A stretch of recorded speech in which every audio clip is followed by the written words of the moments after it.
রিনিট রিনিট রিনিট রিনিট কি আদেও হবে?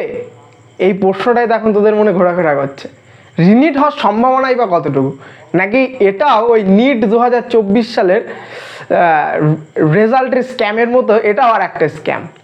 সো আজকের ভিডিওতে ভাবার চেষ্টা করব যে রিনিটের সম্ভাবনা কতটুকু। রিনিট যেটা মাস লেভেলের কথা বলছি, হ্যাঁ, মানে সবার রিনিট 2024 আদেও হতে পারে?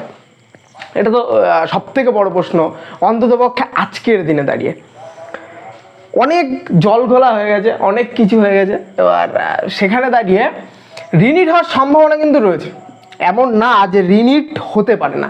তার কারণ যদি তোরা দেখিস, এনটিএ অনেক ভুলভাল বকেছে প্রথমত। এবার এনটিএর যে সেক্রেটারি, মানে ডিরেক্টর, কোথায় ডিরেক্টর যে ছিলেন, তাকে পদ থেকে সরিয়ে দেওয়া হয়েছে। এবং রিনিট হওয়ার আর একটা সব থেকে বড় কারণ, সেটা হচ্ছে আমাদের দেশে যেহেতু কিছুদিন আগেই ভোট হয়েছে এবং সেখানে বিরোধী শক্তি যথেষ্ট ক্ষমতাধর, সেই জায়গা থেকে একটা কিন্তু সম্ভাবনা রয়েছে যে রিনিট হতে পারে। আর সব থেকে বড় যে সম্ভাবনা, সেটা হচ্ছে সিবিআই। অলরেডি হয়তো জেনে গেছিস যে সিবিআই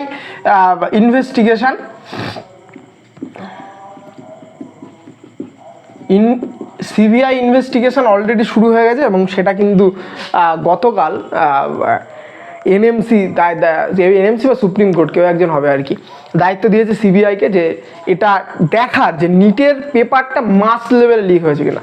আর সিবিআই যদি একবার প্রমাণ করে দেয় যে নিটের পেপার লিক হয়েছে মাস লেভেলে, অবভিয়াসলি, কারণ কিছু জায়গায় হলে কখনোই রিনিট হবে না, মাস লেভেলে যদি দেখে যে নিটের পেপার লিক হয়েছে, তাহলে অবশ্যই রিনিট হতে পারে। এবং আমার সব থেকে যেটা রিকোয়েস্ট তোদের কাছে, আমি জানি তোরা সবাই এইভাবেই সময় নষ্ট করছিস, আমিও করছি আর কি, যে কিভাবে কি হবে, রিনিট হবে কি আদেও কি কিছু হবে, আদেও এই 2024 সালের যে সমস্ত স্টুডেন্ট রয়েছে তাদের কি হবে অ্যাকচুয়ালি তাদের। আমি এখানে দাঁড়িয়ে একটা কথা বলি আর কি, দেখ, যারা নিট 2024 সালে দিয়েছিল এবং যারা মোটামুটি একটা সেফ স্কোরে রয়েছে, 640, 645, অ্যাকচুয়ালি 640 প্লাস যারা রয়েছে, 650, 670, এরা কিন্তু চাইবে যে রিনিট যাতে না হয়। কারণ এদের যদি আর একবার পরীক্ষা দিতে হয়, সেটা কিন্তু বেশ চাপের, কারণ জানিস নিট কত কঠিন পরীক্ষা। এবার গভর্নমেন্ট কি শুধু এদের কথা চিন্তা করে রিনিট করাবে না? এটা কিন্তু হতে পারে না। তার কারণ আমরা কেউই চাইবো না যে একটা ভুয়ো ডাক্তার তৈরি হোক আমাদের দেশে, কারণ এটা আমাদের হেলথ ইস্যু। সেই জায়গাতে দাঁড়িয়ে রিনিট হওয়ার সম্ভাবনা কিন্তু বেশ কিছুটা রয়েছে এবং সেটাই দেখার আগামী দিনে কি হয়। আমাদের হাতে অ্যাকচুয়ালি কিছুই নেই, এখন পুরোটাই সুপ্রিম কোর্ট দেখছে এবং সিবিআই দেখবে, এখন সিবিআই ইনভেস্টিগেট করছে। এবং আজকে যে 1563 জনের পরীক্ষা কিন্তু হলো, যদি লক্ষ্য করে থাকি, সেই 1563 জনের ওপর দিয়ে কিন্তু গুলিটা চালানোর চেষ্টা করা হলো।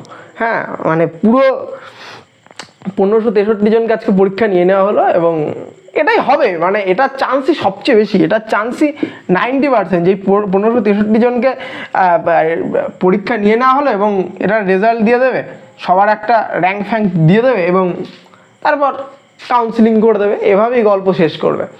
আমার মনে হয় না যে গল্পটা আদৌ এত সহজে হবে, কিন্তু এটার চেষ্টাতেই কিন্তু রয়েছে আর কি অ্যাকচুয়ালি এনটিএ। কারণ এনটি অলরেডি তাদের ডিরেক্টরকে ইয়ে করে দিয়েছে আর কি, পদ থেকে সরিয়ে দিয়েছে। এবার সেটাই দেখার যে কি হয়, দেখা যাক, চলতে থাকুক। পরবর্তী সময়তে কোনো আপডেট আসলে অবশ্যই জানাবো। এবং আমি চাইনি এই বিষয়টার উপর ভিডিও বানাতে, দেখ আমার চ্যানেলে আমি একটাও ভিডিও বানাইনি, কিন্তু কি করব, আর বসে থাকতে, আর মানে মুখ না খুলে আর থাকতে পারলাম না। কারণ এত বড় স্ক্যাম কিভাবে হতে পারে? শুধু নিট নয়, নিট 2024 তো হলোই, এবং তারপরে তোরা যদি জানিস ইউজিসি নেট, যে পরীক্ষাটা দিয়ে সবাই কলেজের প্রফেসর হয়, এবং তার পরবর্তী সময়তে নিট পিজি, এই তিনটে পরীক্ষাকেই, দুটো পরীক্ষাকে বাতিল এবং মানে এটাকে পোস্টপন করা হলো আর কি, তাও মাত্র 12 ঘন্টা আগে। আর ইউজিসি নেটকে বাতিল করে দিয়েছে, আর নিট 2024 কি হয় সেটা তো এখন দেখার, সিবিআই দেখবে। যাই হোক, পরবর্তী সময়তে কোনো আপডেট আসলে জানাবো।